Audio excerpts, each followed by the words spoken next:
The G-Wagon is iconic, one of the longest running Mercedes nameplates ever. Technically, the longest one is the Unimog, but the G-Wagon's been around since 1979, and it's evolved from its military utilitarian roots to a luxury status symbol that is still plenty capable. Today, we have a very exciting opportunity to sample and try out three very different G-Wagons across the generations, and they're all a very different formula, a different recipe for the Mercedes G-Wagon experience. In the middle, we have the latest and greatest. This is the new generation 2025 G63 AMG.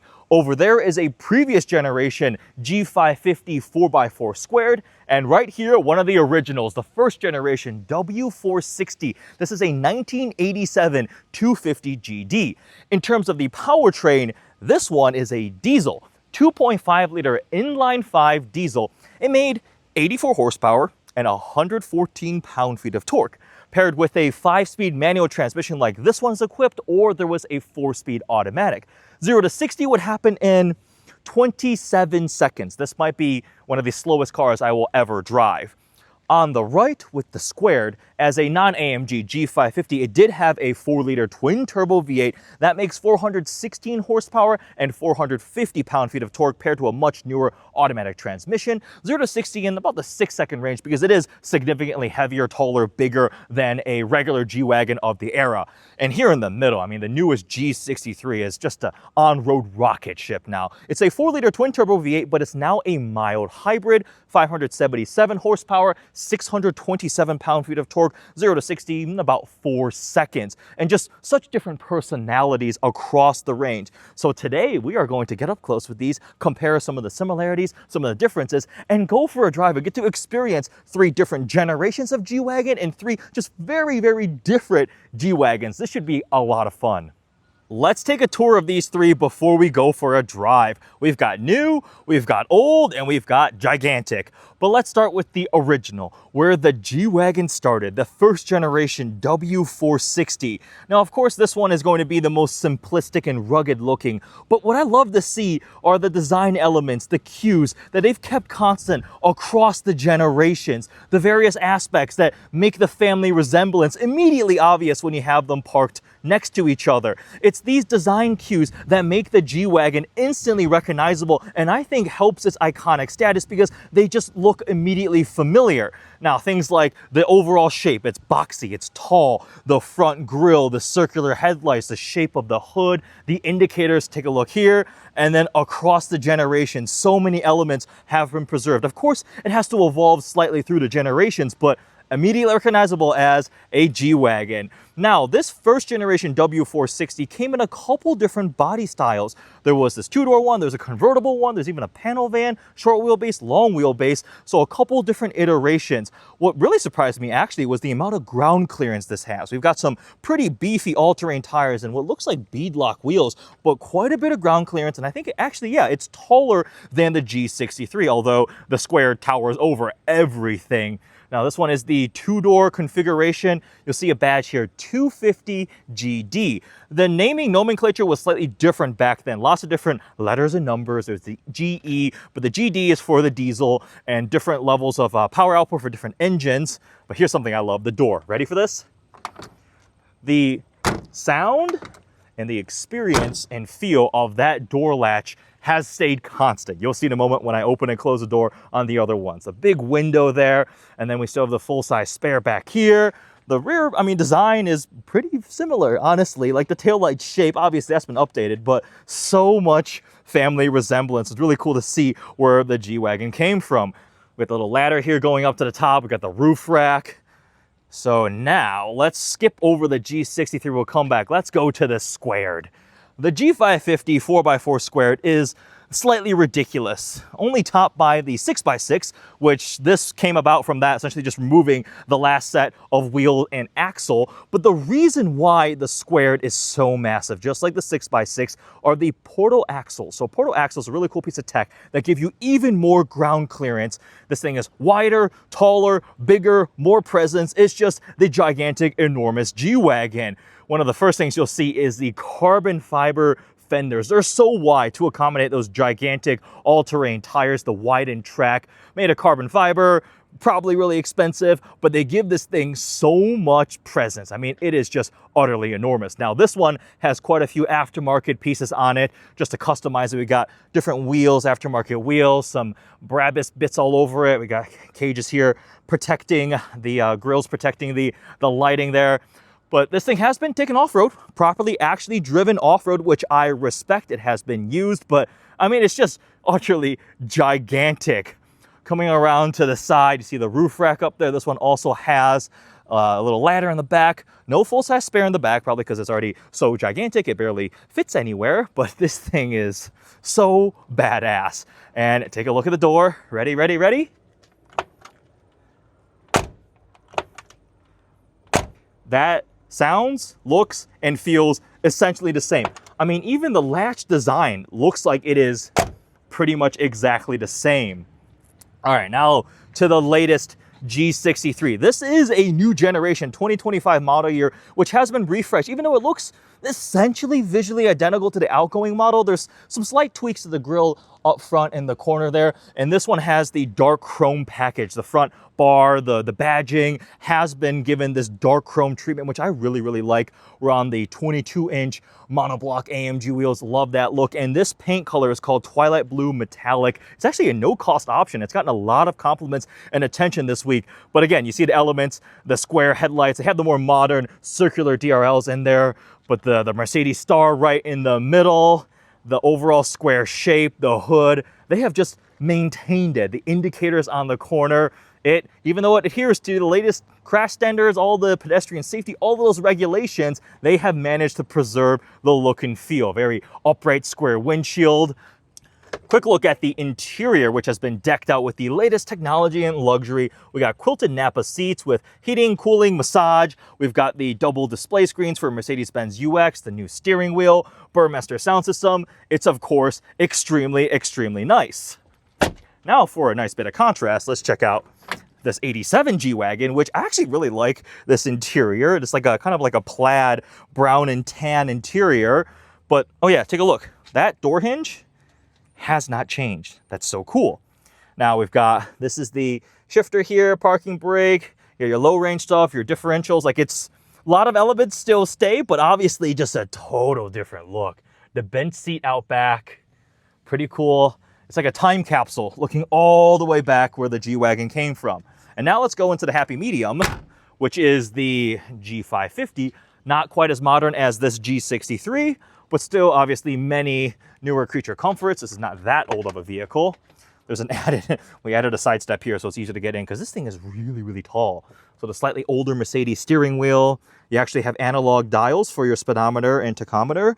The smaller screen there, plenty of physical buttons, but nice quilting on the leather and suede. And the 4x4 squared badge, this thing is so tall. The amount of ground clearance you have. Like, the side step here, what's it level with? Like halfway up the door there. So yeah, these things are pretty gigantic. All right, with that, let's go for a drive and let's start off with the original. We'll go from old to new. Time to go try out this 1987 250 GD.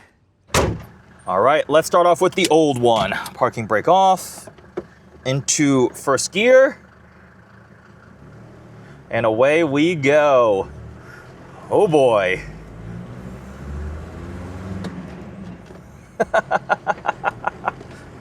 Well, this is definitely a unique experience.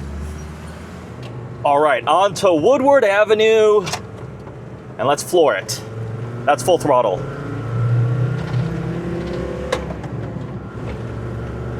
Third gear.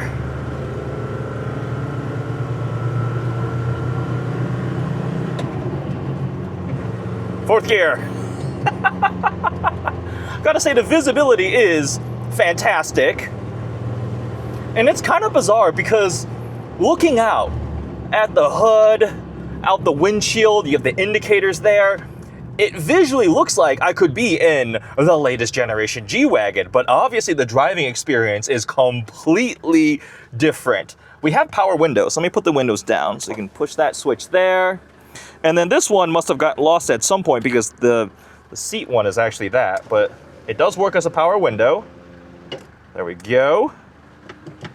The shifter is all the way down there, extremely long throw. All right, let's see, first gear. Sorry to everybody behind me. That's full throttle. Second gear, woohoo! I'm literally flooring it. This is without a doubt the slowest car I have ever driven. It does 0 to 60 in 27 seconds. 27 seconds, 0 to 60. That's fifth gear. The manual is a 5-speed, automatic is a 4-speed. That 2.5 liter diesel inline 5. 84 horsepower and 114 pound-feet of torque. What? Just the mild hybrid starter generator in the new G63 makes more torque. The G-Wagon has military roots, and yes, this feels like a military vehicle from that era. They never bothered selling these here because I don't think Americans had the appetite for it. But now, decades later, generations later, having something like this in America, this is cool. This is so different from everything I've driven. Look at that. That amount of steering input. We're not going anywhere. The front's wiggling a little bit. It's like I'm putting some steering input and, you know, a couple minutes later the front wheels go, oh wait, we should turn a little bit. Wow.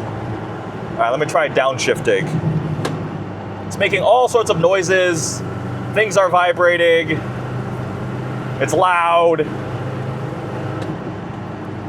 But this is, all right, there's third gear. Woo, the brakes are not very good. There's second gear. Wah, wah, wah. Where are you going, Yukon? Oh, there's a beaver or something.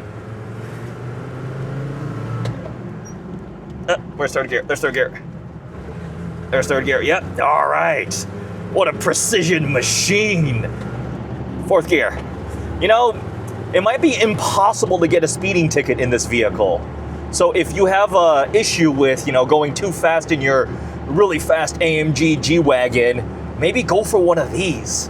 You're not gonna get pulled over for exceeding the speed limit because I don't think we can. It's also interesting the seating position. Like, I am so far left. I feel like I'm about to fall out of the vehicle. The pedals, the clutch, everything is super far to the left too. Like, these are still very narrow and small, but there's actually a good amount of space between me and the passenger. Not that I have a passenger now. Is this the great-grandfather of the latest generation G63 I am driving? And this is actually not the first time I've driven an old G-Wagon. I spent time in I think that was a 1983 gas-powered, I forget the number, but it might have been a G250 GD? Or no, GE. GE would be the gas-powered one. GD is the diesel-powered one. So I've driven one of these before. That one was a cabriolet. This one is a full hardtop, 2-door. And this diesel powertrain, wow, it doesn't go anywhere. You can just go around full throttle all the time.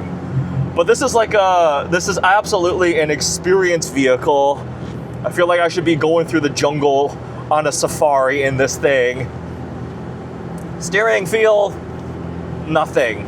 Brakes are a very, very gradual thing. You have to be way in advance, looking ahead, knowing you have to slow down and hitting the brakes. But it's also so bizarre that, like, some things still feel and look familiar. The seating position, the view out, the sound of the doors closing, like, those details are still the same. So many decades later.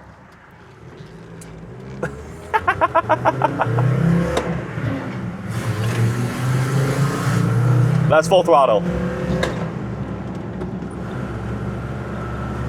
I mean, it's not hard to drive because you have so much time to figure out all your inputs. I do feel kind of bad about holding up traffic, but I feel like people looking at this would forgive it. You get some more leeway when you're driving a historical vehicle. When you're driving a brand new G-Wagon, it's a little bit different. Look at the gauge. The fuel gauge is just going absolutely crazy. Look at it. Whoa. Full on the brakes. Wow. Panel gaps? Yes. But honestly, I thought it'd be more squeaky and rattly. There's some noises I hear, some vibration and stuff, but like door panel feels really nice and solid. This is a lot of different controls down here. Actually a good amount of space back there. This instrument panel is, wow, everything is new at Mercedes-Benz UX screen. But we have a clock down here, headlight controls or climate.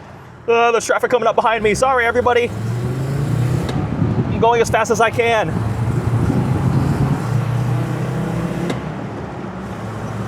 It is very bouncy.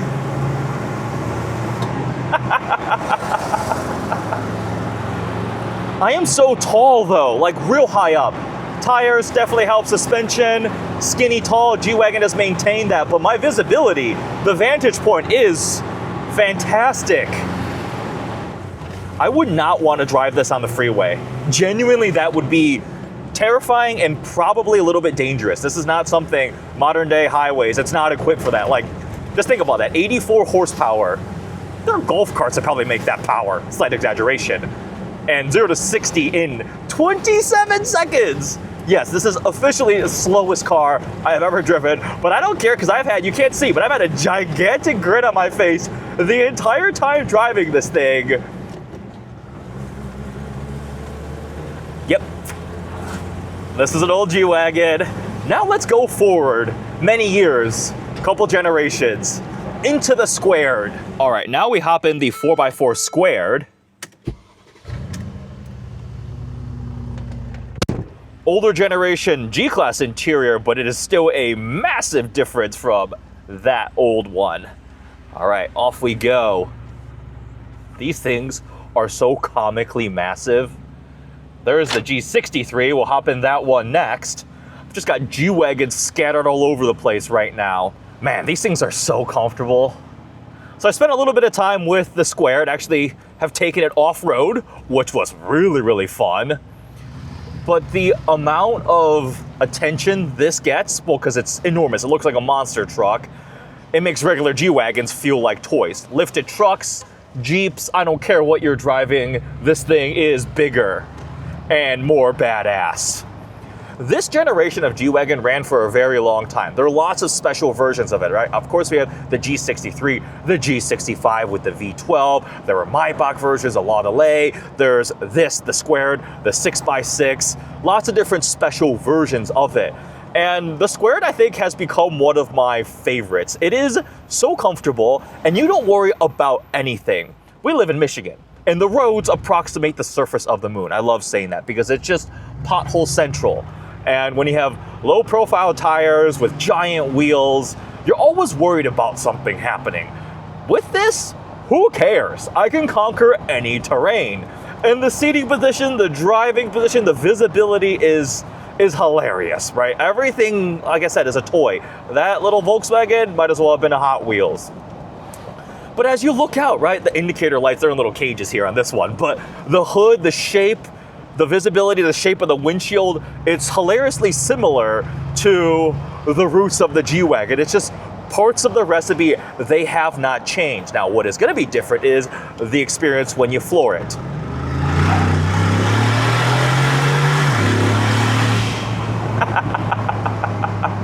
Yeah, this twin turbo V8's in a little bit different of a performance segment compared to that old diesel powertrain. 7-speed. This one is actually the 4-liter, but the detuned version, because this, remember, was a 550. So 416 horsepower, 450 pound-feet of torque, but this one has some mods. As you can hear, it doesn't sound stock. It's got some Brabus bits on it, too. It's been customized to fit the owner's tastes. Let's see. Ooh, good amount of body roll, but that's comfort. This is not meant to be a dynamic on-road machine. Oh, no, start-stop. Where's start-stop off? How do I turn start-stop off? Where is it in this thing? Ah, there it is. Of course, we have the modern day luxuries, heated, cooled seats, this has CarPlay. I could connect CarPlay. We have our locking differentials, actual physical buttons, which is really, really nice.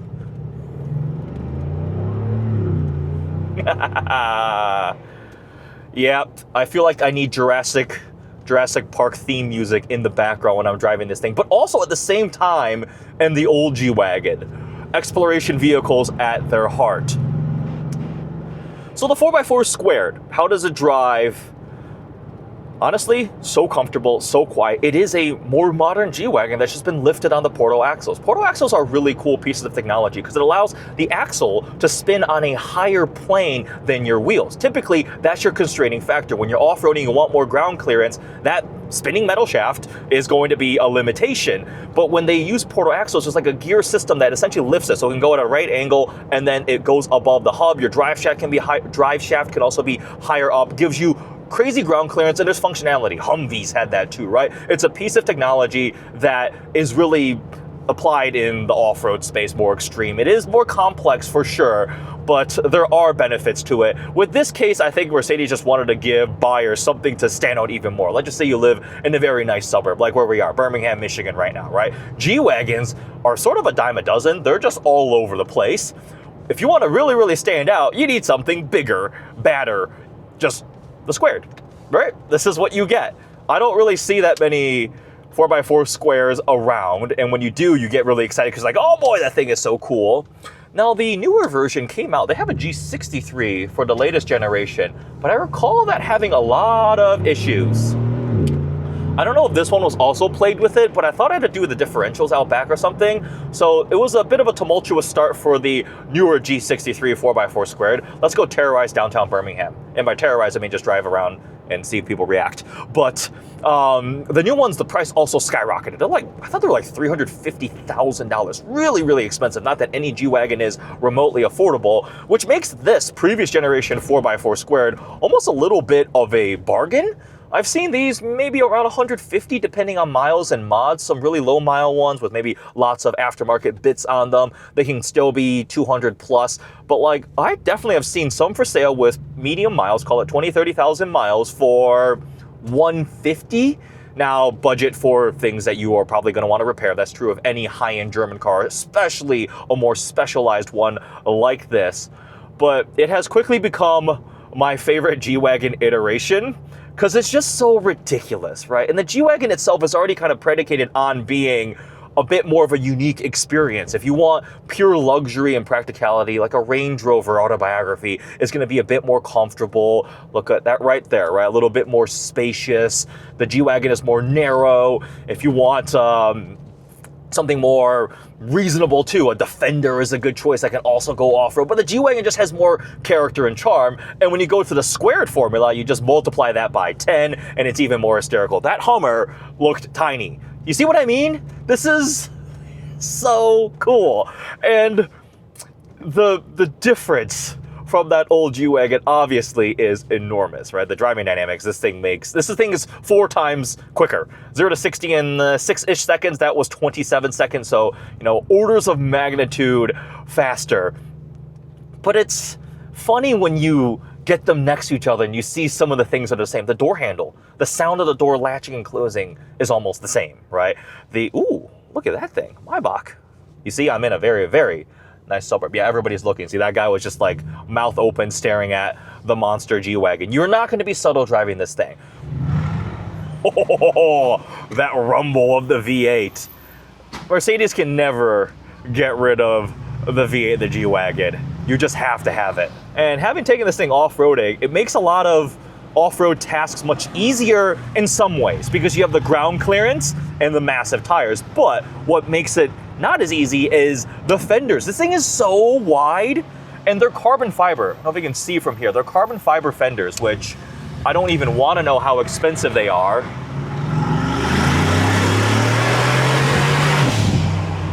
Yeah, that's plenty quick for something this big. It's about 2,000 pounds heavier than the old one. They're like 6,000 pounds heavy, actually 6,700 pound curb weight. So a good amount heavier than a regular G550 just because of the size and the portal axles and the added hardware.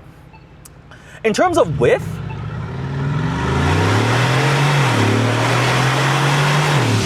it's a little bit squirrely, but in terms of width, this is very, very wide. It's significantly wider than a regular G-Wagon, which is more narrow, but if you think about it, a TRX and a F-150 Raptor, those are actually still wider. What does 30 years of innovation get you? Well, some things that changed, some things that really didn't change. Let's go a couple years newer and go hop in the latest generation brand new G63 AMG. Does the door make the same sound? Pretty much. All right, in the brand new 20... Test driver. Yes, good afternoon.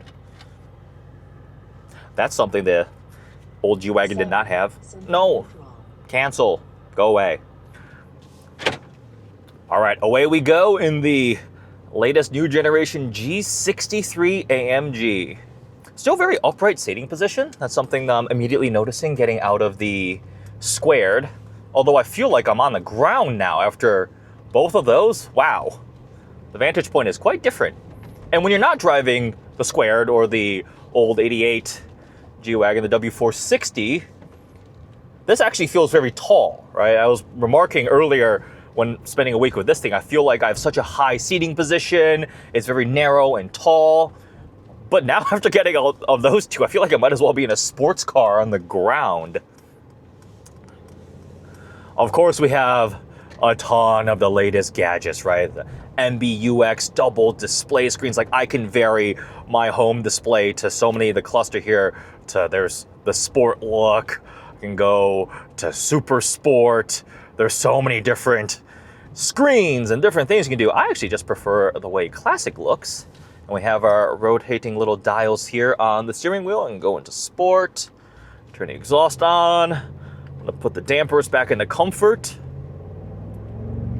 And of course the engine, right? We have the 4-liter twin turbo V8. Now, a little bit related to the one in the squared, but as a proper AMG model and the newest generation, this is a mild hybrid now. So 48-volt mild hybrid with the ISG integrated starter generator. It's 577 horsepower and 627 pound-feet of torque. So a stratospheric difference from the old diesel G-Wagon, which didn't even make 100 horsepower, right? But even compared to the squared, this thing is significantly up. Now, the outgoing G63 did match in terms of power. They just went to the mild hybrid system here, 9-speed automatic transmission, obviously the all-wheel drive system, all the off-road goodies. Look at that, locking differentials right there. Same thing, carrying over, really preserving that heritage, body on frame. It is a G-Wagon through and through, but just evolved into the bougiest of luxury status symbol G-Wagons, right? You go to where we just were, downtown Birmingham, the G63, we always joke, right? G63s and Range Rovers, that's what the wealthy have as their daily drivers. It's a status symbol. It is extremely nice and luxurious, but there is definitely an appeal there. It is a societal recognizable Sport Plus, and floor it. Yeah, that's pretty different. What they've done with this latest G63 is pretty impressive. Now, it may look very, very similar, essentially identical to the outgoing G63, but this is actually a new generation, and there are tweaks. I mentioned the mild hybrid powertrain now, but one of the bigger changes is going to be the new performance suspension. And it's got a hydraulic system which replaces conventional anti-roll bars. They're essentially cross-linked to try to eliminate body roll. The actual ride quality is pretty good. It's improved there, so going over bumps and things like that, it is smoothed out without fancy air suspension. It rides pretty comfortably, but it's really the lean and the handling and the dynamics that have been improved for something that's so skinny and tall. It's a box on wheels, the skinny tall brick blasting its way through the air. It actually has decently good driving dynamics now. Also, we have launch control, race start. It'll still squirm around quite a bit, but this thing is quick. There's like a moment of hesitation as it's about to get going, and then you just get launched forward. The mild hybrid system is supposed to help out down low when things are getting spooled up and going.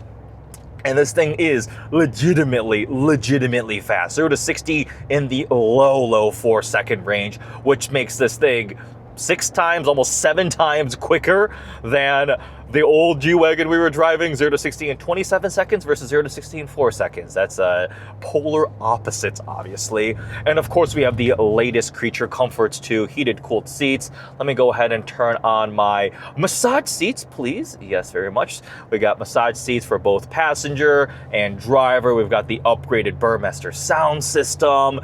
The steering wheel has got the new touchy swipey controls. Like, it's got all the things you would want and expect out of a $200,000 luxury SUV. The G-Wagon is really, really interesting because you saw where we came from. This like military-inspired, almost felt like a tractor, but like off-road, rugged, durable, conquer all terrain, survive forever vehicle. It was so utilitarian, and it's evolved over decades and decades and generations into this luxury cruiser, but it still preserves its off-road capability. How many people actually take G63s off-roading? Few and far between, I think, right? Unless you're whistling diesel. I have not seen G63s ever when I'm at the off-road park. Now, we did take the Squared, I mentioned that. That thing was hilarious off-road, and I have seen people get their 4x4 Squares muddy and use them. Maybe a G550 may be more conducive to taking it off-roading. But the G63 has evolved, but Mercedes has stuck to their guns. They were like, we're still gonna ensure this thing has the credentials, the capability. We're not gonna tarnish the heritage. For example, Land Rover, they went the other direction. Defender is no longer body on frame. It's a more unibody, conventional, modern, luxury crossover. And I know that upset some people, even though for the 99% use case, it is totally fine. Some people just wanted to know that it still had that rugged durability and capability. Now, it kind of started the Ineos Grenadier, right? You know that story with that thing, and then that is more conventional, old school Defender. So we have options as consumers, but I just think it's really, really cool, the evolution. And what a great opportunity to get to drive these 3 different G-Wagons back to back on the same day. That's special. Just even getting them together, I was like, wait, I had the G63, this one, and I was like, wait, a friend, Ronnie, he's got the old W460, and then I have another friend with a Squared. We should get these together and take them for a spin and just share what it's like. Oh. Used to have some of the pops, the burbles, the V8 rumble. With the latest generation G-Wagon, if you want a V8, you have to get the AMG because the G580 is all electric, first ever all EV G-Wagon, and then the G550 is now a turbocharged inline 6. They dropped the detuned version of this engine, like the previous Squared we were driving. It's now a turbo inline 6, which is a good powertrain, but again, it doesn't have the V8 rumble, so if you want the V8 rumble in the latest G-Wagon, you're getting a 63 AMG.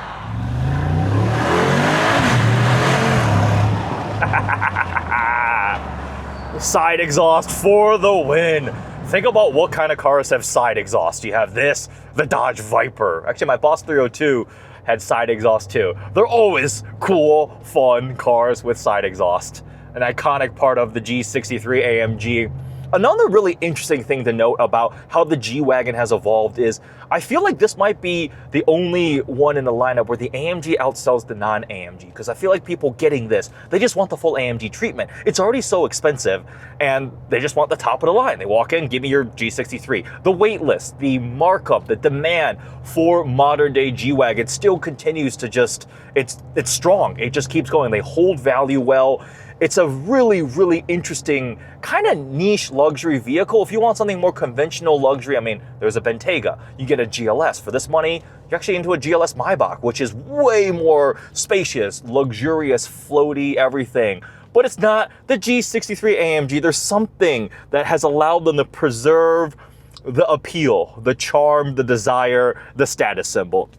If I had to pick between the 3 G-Wagons we drove today, I can't, because they're not cars you would cross-shop. They're not SUVs you would cross-shop. It doesn't make any sense. They don't compete. They're obviously the same lineage, but this was more just to see the evolution and experience it. The Squared, I love, because it's just pure, hysterical, over-the-top, unnecessary, ridiculous fun. And in terms of practicality, if that was like my true daily driver, it would probably get tiring. You want to go into town and park in a parking structure. Good luck. You're gonna be kind of nervous, right? Maybe it won't even fit.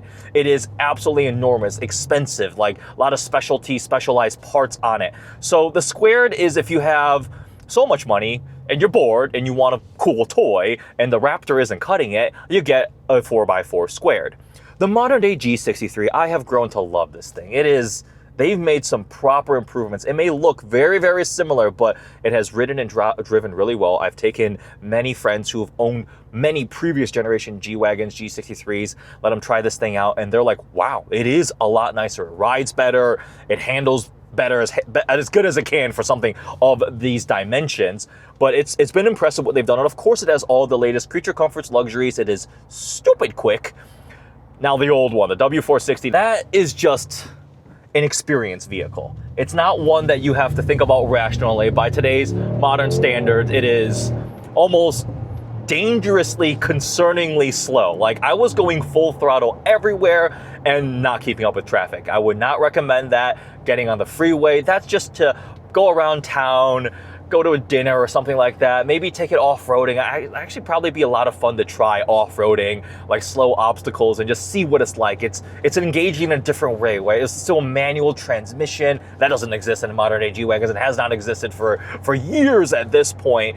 Just totally different. But the final most fascinating thing is the various little elements and aspects that have stayed constant, that they've kept preserved in the DNA of the G-Wagon through the generations. Getting to try out these 3 generations of G-Wagons has been an absolute treat. I hope you guys enjoyed coming along with me as we hop between multiple decades and multiple generations of the Mercedes G-Wagon.